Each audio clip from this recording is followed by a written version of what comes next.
Сәлем баршаңызға, менің арнама қош келдіңіздер. Мен сіздерге үй жағдайында 3 ағзаттан тұратын өте керемет баунти шоколадының рецептімен бөліспекшімін. Ол үшін бізге қажет осындай кокос ұнтағы, оның үстіне қоюландырған сүтті қосып, қасықтың көмегімен жақсылап араластырамыз.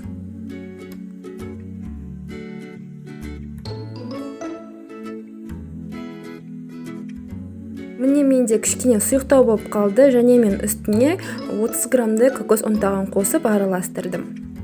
Шоколадты форма жасауға кірісеміз. Ең алдымен қолымызды осылай кішкене сулап алып, дәл видеодағындай ұзынша етіп қалыпқа келтіреміз.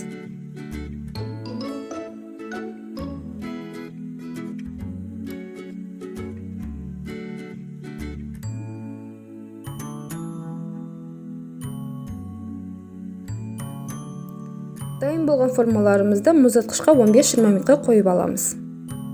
Ендігі кезекте осындай милка шоколадын қолдандым. Оны біз ыдысымызға салып, микротолқынды пеште немесе қайнап тұрған суда ерітіп алатын боламыз. Міне біздің шоколадымыз толықтай еріді.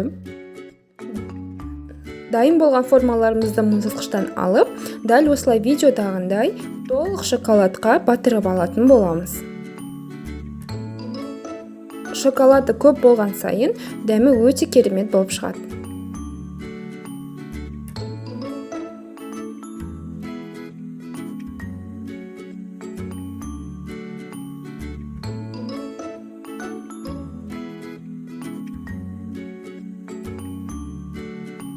Осы шоколадтарымызды мұздатқышқа салып қоямыз. Міне қараңыздар, әдемі әрі дәмі керемет болып шығатын осындай шоколадты сіз де жасай аласыз.